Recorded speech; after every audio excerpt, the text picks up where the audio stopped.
Rima y más, el podcast de relaciones institucionales, market access, gestión sanitaria y sobre todo salud. Producido por Levin Public Health Affairs. Hola a todos y bienvenidos a un nuevo episodio de Rima y más. Como ya sabéis, el pasado mes de junio celebramos en Madrid el segundo Levin Summer Summit, un punto de encuentro y debate de todos los agentes relevantes de la actualidad sanitaria, en el que tuvimos el inmenso placer de escuchar algunas de las figuras más relevantes del sector. Entre ellos se encuentra César Hernández, director general de Cartera Común de Servicios del Sistema Nacional de Salud y Farmacia del Ministerio de Sanidad.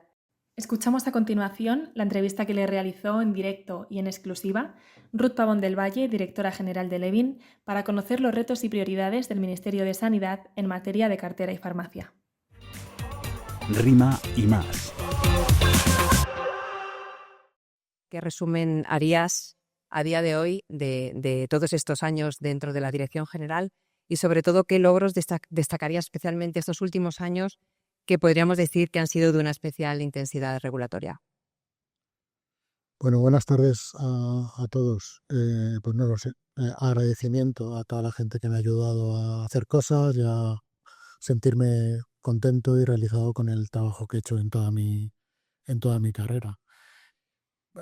En cuanto a logros, a ver, me ha tocado, el agradecimiento lo voy a extender, creo que me ha tocado vivir momentos muy interesantes en diferentes posiciones y en la agencia también y aquí también. Yo creo que la posibilidad de enfrentarte a un cambio legislativo de calado en Europa, donde el papel es un poco más pequeño, pero aquí en España, es decir, la posibilidad de hacer legislación nueva, pues yo creo que siempre es decir, es profesionalmente muy interesante que te toque vivir ese momento.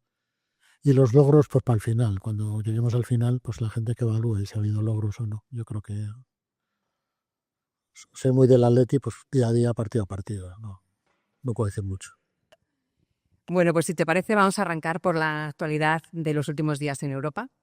Luxemburgo acogió este mes una nueva sesión de la EPSCO, en la que los ministros de Sanidad de la Unión Europea y con ellos nuestra ministra, Mónica García, abordaron el estado de las negociaciones sobre la reforma de la legislación farmacéutica, así también como el avance de la propuesta de la Ley de Medicamentos Críticos. Respecto de la primera, se mencionó la previsibilidad para medicamentos innovadores mediante un marco de exclusividad de datos de 8 años, un periodo de protección comercial de 2 años para medicamentos en el mercado y la obligación de abastecimiento por parte de la industria. Sin embargo, para EFPIA, esta decisión sobre la legislación farmacéutica que inicia ahora la fase de trílogos supone una oportunidad perdida para la innovación europea. ¿Cuál es tu punto de vista respecto de estos acuerdos alcanzados sobre la legislación farmacéutica y cómo valoras la actual brecha en la pérdida de liderazgo en I+D+I que tiene Europa frente a Estados Unidos o China? Bueno, yo creo que lo mejor que podemos hacer con el paquete farmacéutico es ponerle final, o sea que me parece mejor que lleguemos a un acuerdo cuanto antes, porque sinceramente desde el punto de vista del acceso yo creo que vamos a estar obligados a vivir con cualquiera de las propuestas. Con respecto a las cosas que son más... Lo primero es una regulación, para que todo el mundo lo entienda, muy, muy regulatoria. Es una regulación que básicamente habla de garantías en la autorización de medicamentos, que es donde tiene competencia la Comisión Europea y la Unión Europea.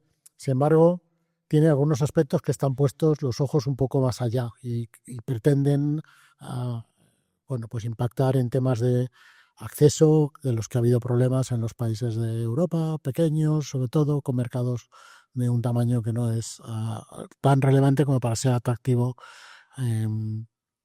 para todo el mundo. Insisto, acabarlo pronto, a mí desde el punto de vista del final, pues lo que más me impacta y sí que creo que es importante es que la cláusula polar permita pues iniciar negociaciones de contratación incluso antes de que los productos se puedan estar comercializando. A mí eso me parece que es lo de más impacto.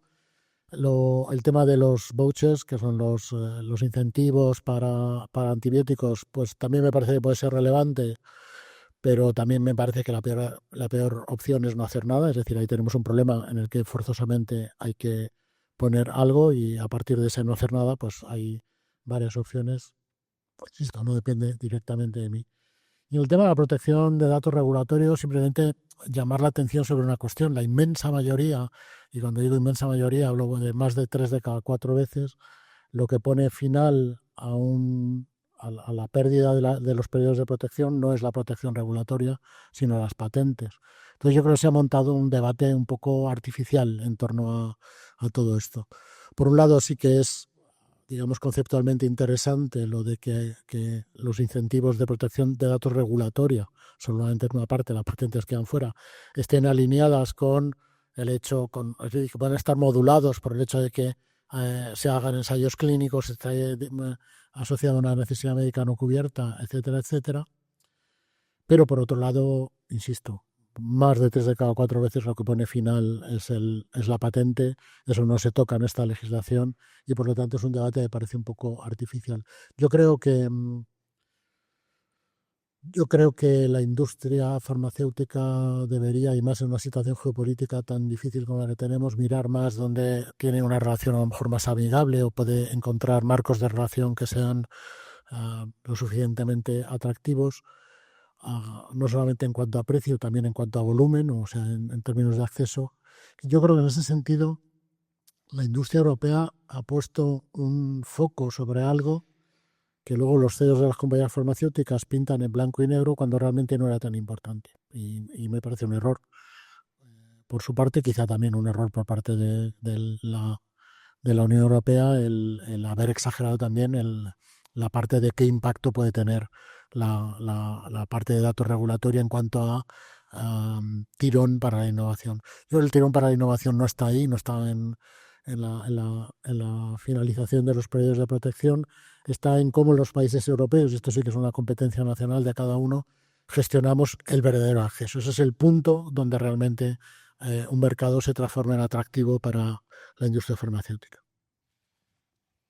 EPSCO también sirvió para celebrar el primer intercambio político de la Ley de Medicamentos Críticos, una propuesta que presentó la Comisión en marzo. La ministra de Sanidad puso también sobre la mesa sus dos principales preocupaciones y en torno un poco a la propuesta de Ley de Medicamentos Críticos de la Comisión, y hablaba del modelo de financiación y la necesidad de que España, como país descentralizado, cuente con cierta flexibilidad para adoptar los programas nacionales de suministro y los mecanismos de compra conjunta al modelo territorial y estatal. Por otro lado, también se ha enviado una carta a la Comisión Europea solicitando que las inversiones en medicamentos críticos, aquellos que se consideren esenciales, sean considerados también un gasto en defensa. Y aquí tengo dos cuestiones. Una es, ¿piensas tú que son viables de lograr los dos puntos de preocupación expresados por España? Y por otro lado, ¿en qué punto estamos sobre el tema de que los medicamentos críticos se puedan considerar esenciales, ¿no? Y un gasto en defensa, teniendo en cuenta que desde el Gobierno se ha comunicado que España no va a poder llegar al 5% de gasto en defensa? Es un tema, digamos, que tiene cierta complejidad. El hecho de que, de una manera u otra, determinada inversión en aspectos relacionados con medicamentos, fabricación, stocks o compra, estén relacionados con gastos de seguridad, yo creo que es una reivindicación que tienen muchos países de Europa. Ayer teníamos aquí una reunión de todos los países europeos relacionados con esto, y que más que menos tenía algún tipo de iniciativa en este sentido, que se llama de una manera o se llama de otra. Evidentemente, la seguridad, entendida en una perspectiva amplia, no es solamente el armamento, sino que también involucra otra serie de aspectos que son necesarios para mantener las capacidades que te permitan enfrentarte a una amenaza, ya sea esta, pues una amenaza externa, me refiero de defensa frente a un ataque externo, o que sea la defensa frente a la amenaza de un nuevo patógeno, por poner otro ejemplo. Entonces, yo creo que es razonable. La vía pueden ser varias, no solamente está la vía de que el dinero que se ponga vaya para eso, también está la vía de cómo se considera el dinero que se gasta en este tipo de cosas en términos de déficit fiscales y este tipo de cuestiones. Eso por un lado. Por otro lado, la Ley de Medicamentos Críticos, que es una especie de de spin-off de la legislación farmacéutica, el paquete farmacéutico. Es una aproximación que trata, para que la gente lo entienda, de tener una visión transversal sobre todo el mundo de medicamentos. Lo que pasa es que el acta de medicamentos críticos se queda, yo creo que también un poco corta, en el sentido de que se para justo en las competencias que tiene la Comisión Europea.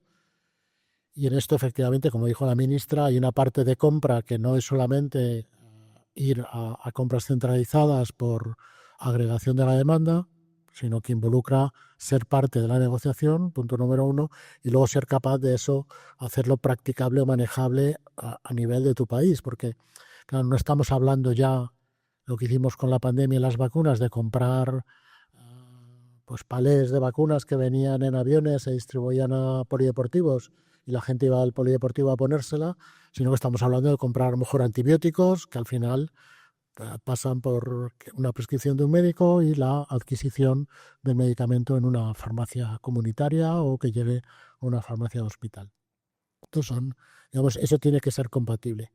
Otra cosa que es importante es que no quede como elefante en la habitación la parte de precio que tiene que ver con este tipo de políticas. Es decir, que para tener medicamentos críticos no solamente están los incentivos, vamos a llamarle en inglés, ¿no?, los push, sino también los pull, y una parte de los pull es la compra, pero también otra parte de los pull son la política de precios. Entonces, dejarlo fuera también, digamos, hace que la práctica coge.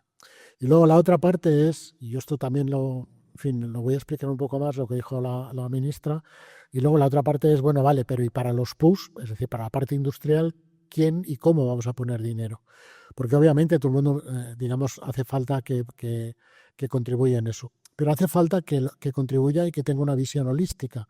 Porque si no, lo que vamos a ocurrir, voy a decirlo claramente, ahora no es que no existan incentivos push y pull, es que no hay conexión entre ambos y por lo tanto, cuando se consigue un incentivo de los industriales, de los planes de fomento para la fabricación o lo que sea, pues se termina llamando a la puerta del precio y diciendo, además necesito una subida de precio. Y entonces, si eso no lo ves conjuntamente, corres el riesgo de que sobredimensiones el incentivo para lo que sea, para voy a decir, un antibiótico antiguo, o al revés, infravalores ese incentivo y no consigas ni con la suma de los dos llegar al final.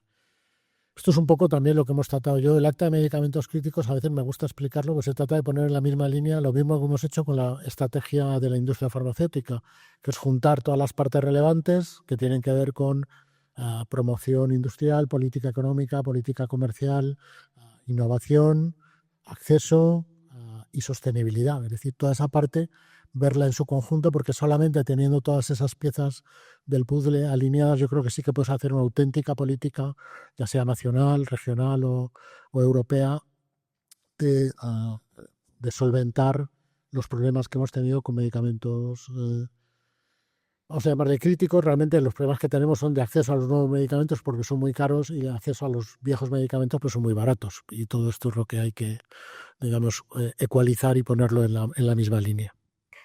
Muy bien, muchas gracias. Si te parece, vamos a pasar ahora a la actualidad de España.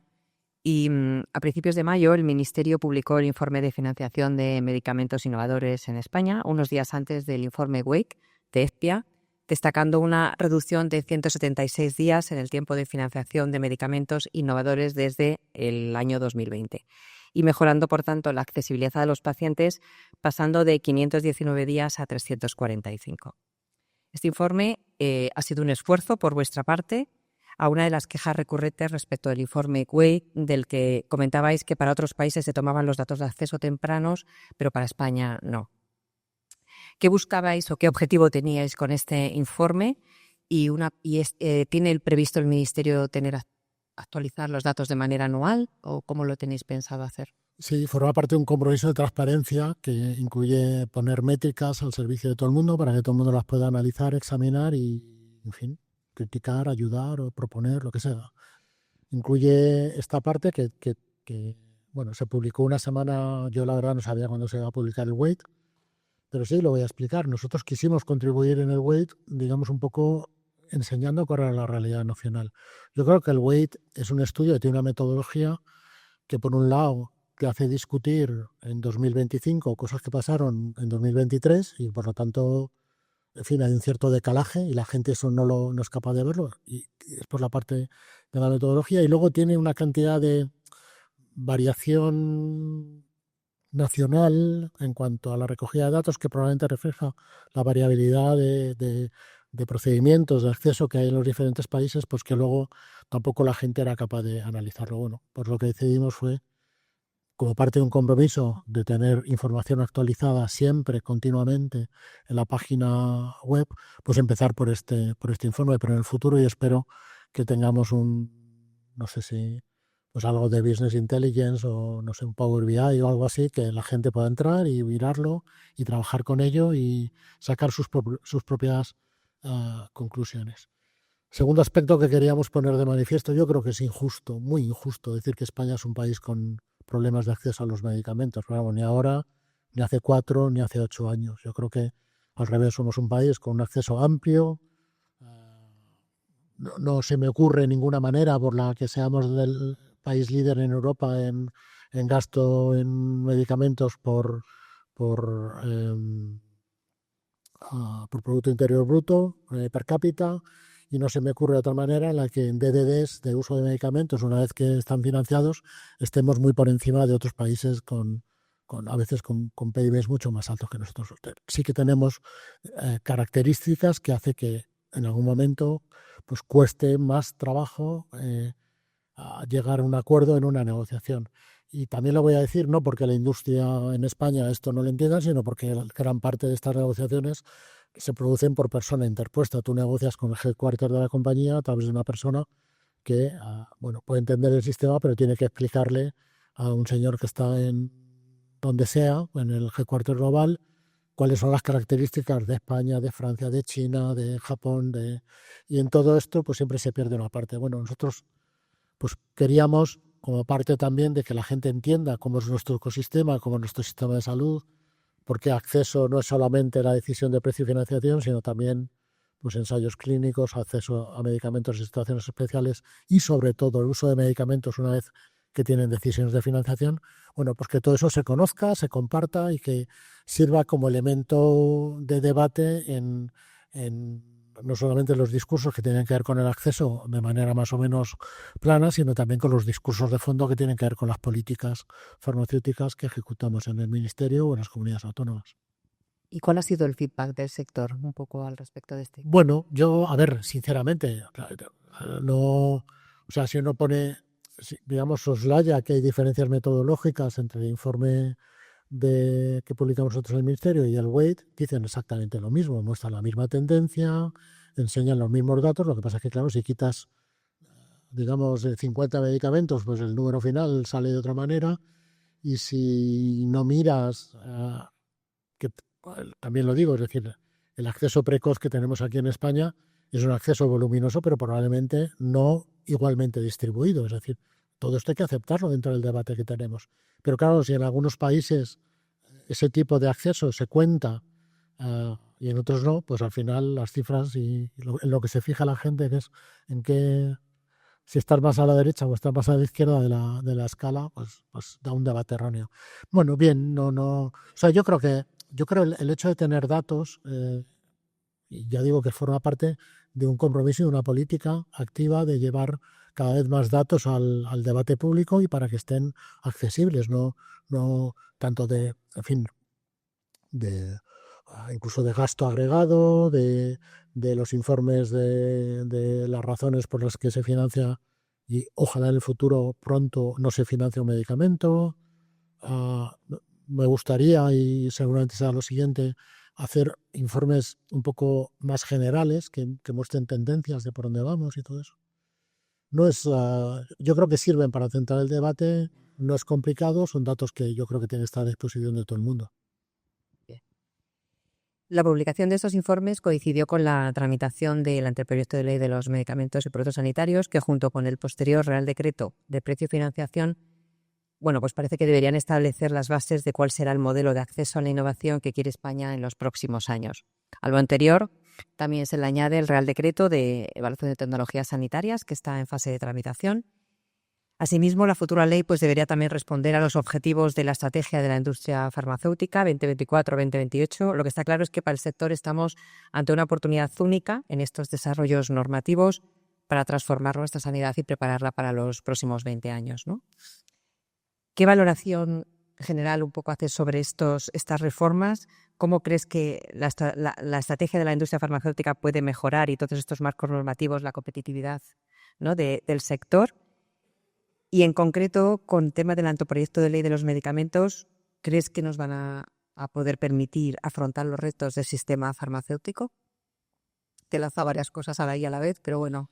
La estrategia de la industria farmacéutica realmente es como una declaración de intenciones paraguas, que es un documento del gobierno que por primera vez junta 5 ministerios más la oficina económica de la presidencia del gobierno a la hora de plantear un sector como el farmacéutico, como un sector estratégico que requiere este abordaje transversal, ¿vale? Que obviamente toma el elemento tractor de la salud, de la prevención, de la calidad de vida, de la productividad, si quieres, como elemento tractor, pero que hay que ser conscientes que tira de otra serie de elementos, como es pues, la fabricación en una región o en un país, o la investigación o las inversiones en una y otra. Al final, al meter también el elemento de sostenibilidad, pues hace falta que todo eso sea coherente, que digamos los saldos de unos y otros pues se vean bien reflejados. Y esto es la estrategia. La estrategia se desarrolla a través de diferentes herramientas y unas de ellas son las legislativas. La ley que ahora llamamos de los medicamentos y productos sanitarios, una ley de hace 20 años. Yo creo que el sector ha tenido muchos cambios y además durante estos 20 años por la crisis económica de 2008-2012, más luego, en fin, sucesivos cambios de 2015 hasta ahora, yo creo, pues no ha habido un asentamiento real. Y realmente el mundo se ha seguido moviendo sin que esto se haya movido. Vino COVID, vino la pandemia.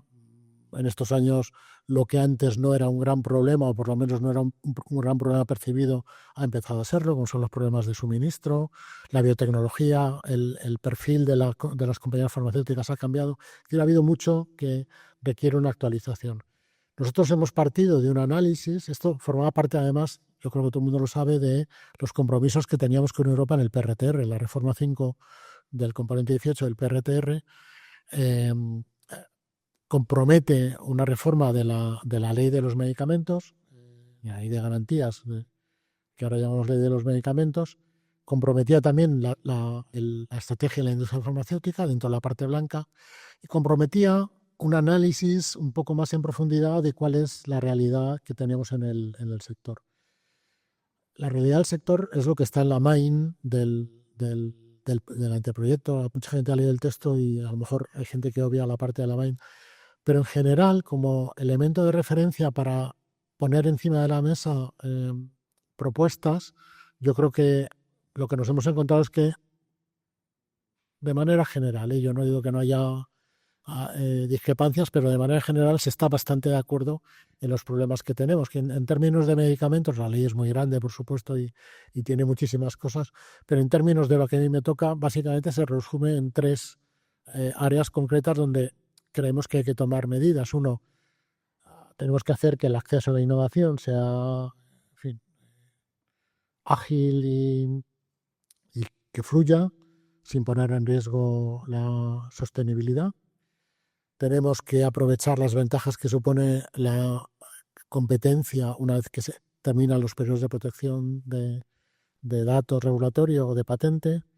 Y tenemos que recuperar el precio de algunos medicamentos que se nos han quedado muy por debajo de lo que es el nivel de rentabilidad comercial y que durante muchos años han estado sustentados por los precios altos, pero que una vez que se ha roto el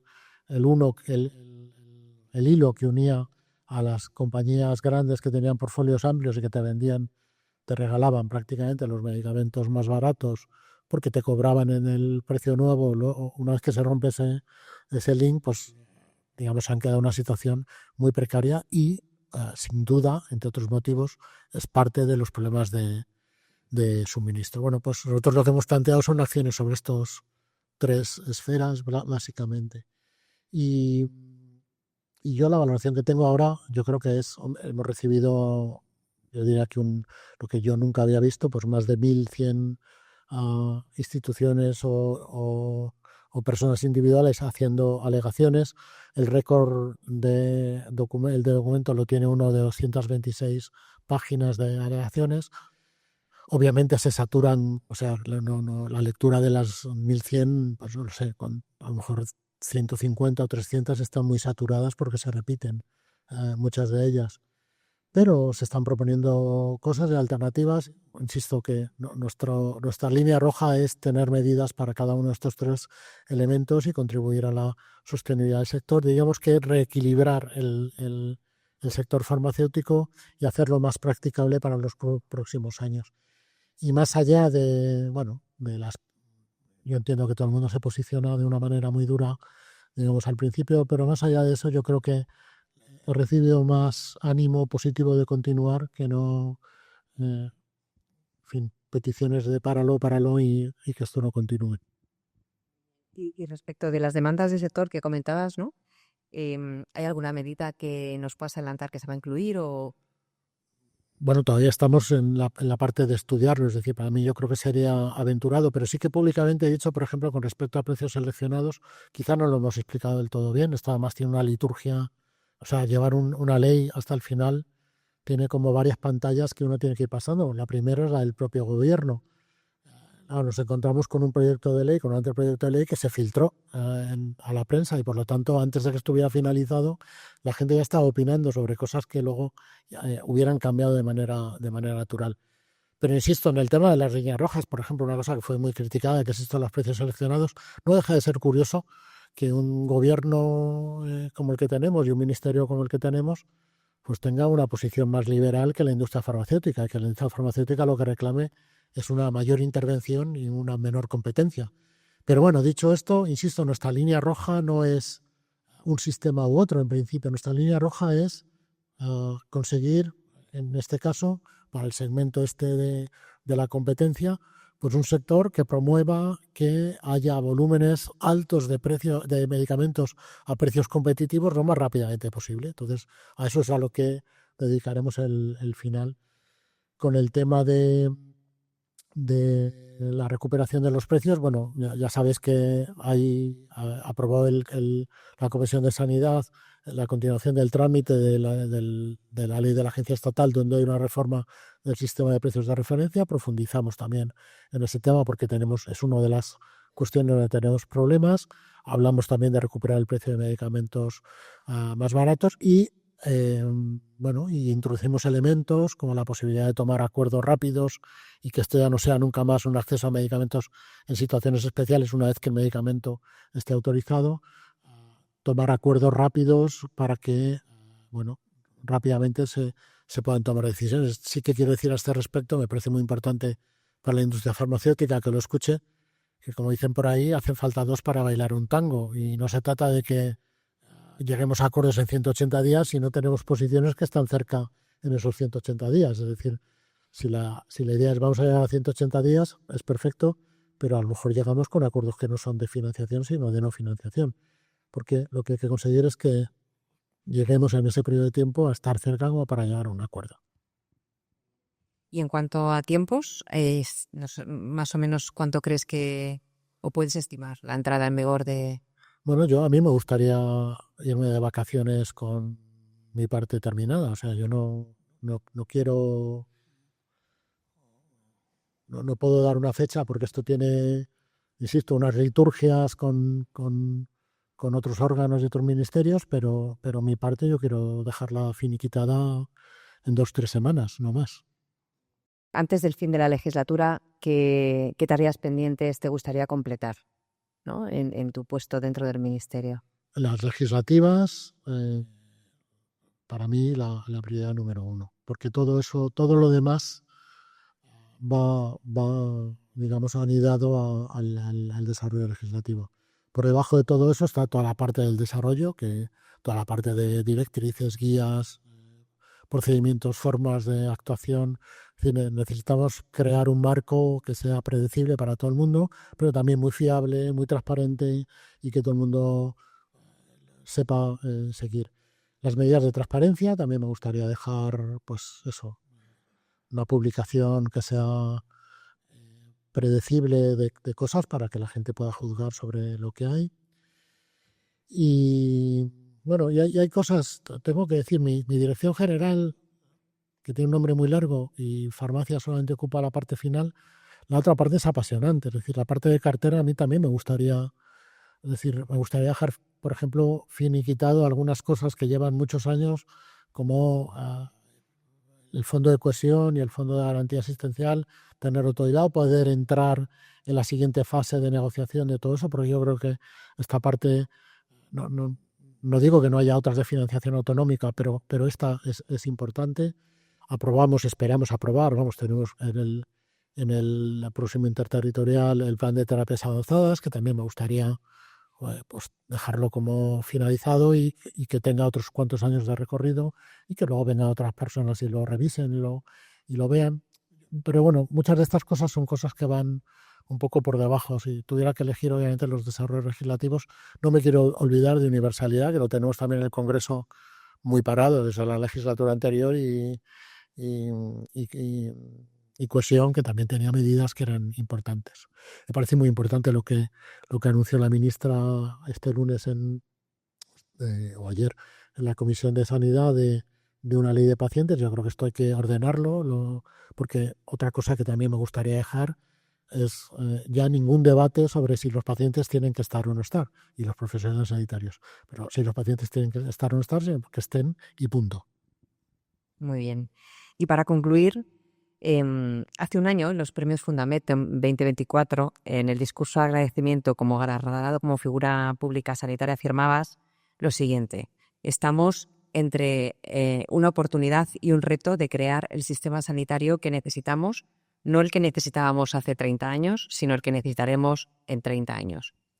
¿Crees que estamos avanzando, aunque ya me has adelantado, ¿no?, en la dirección adecuada para lograr un poco esta visión con respecto a los pacientes, que además ya acabas de decir que sí? Y bueno, ¿y si piensas que se podría realizar algún ajuste en la ruta o en la hoja de ruta? Esto tiene que ver con esto que he dicho del el otro gorro que tengo, o la otra parte que yo tengo en dirección general. Para mí es muy frustrante, lo tengo que decir muy claramente, dedicar tanto tiempo a la parte de medicamentos cuando hay una parte del sistema sanitario que es tan o más relevante que la otra. Yo creo que tenemos un sistema sanitario muy bueno, pero creo que también es necesario darse cuenta que en algunas cosas está más organizado a la manera en la que se organizaban las cosas, como no puso de otra manera, hace 40 o 50 años, que no a las expectativas que tiene la gente hoy en día.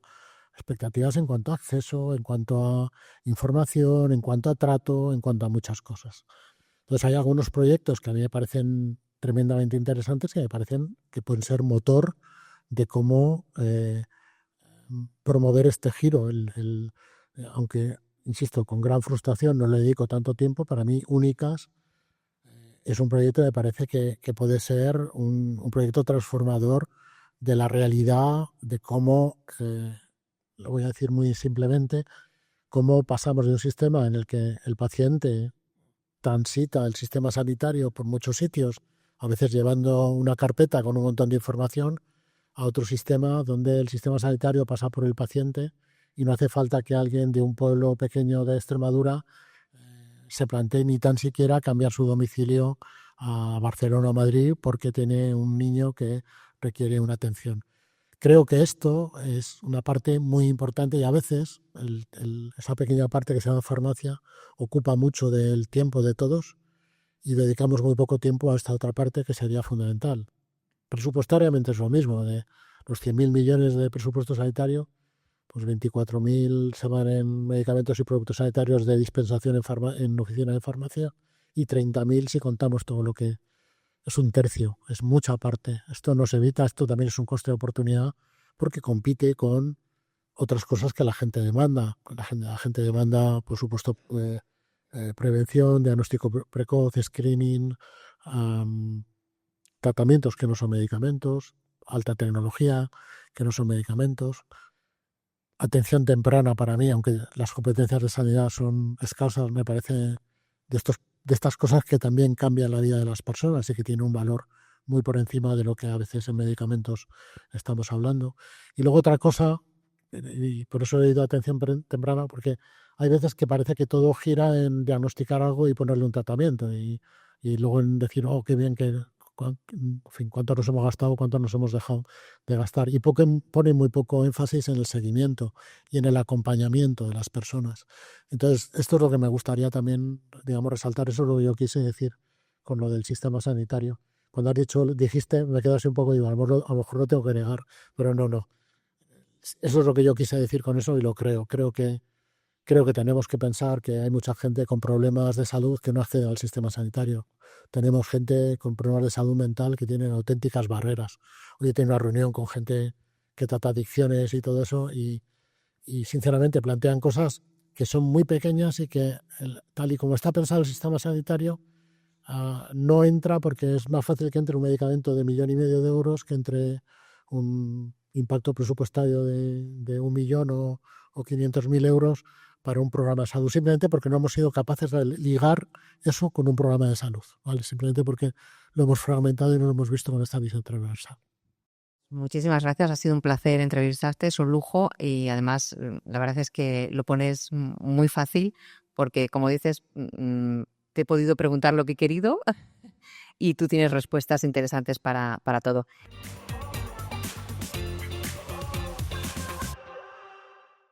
Pues con estas palabras de Ruth Pavón del Valle y las declaraciones de César Hernández, director general de Cartera Común de Servicios del Sistema Nacional de Salud y Farmacia, nos despedimos hasta el próximo episodio de Rima y Más, el primer podcast de España sobre acceso al mercado, gestión sanitaria, relaciones institucionales y, como siempre decimos, sobre todo, salud. Y mientras tanto, si quieres estar al día de todo lo que ocurre en el sector sanitario, no olvides seguirnos en redes sociales. Muchas gracias por escucharnos.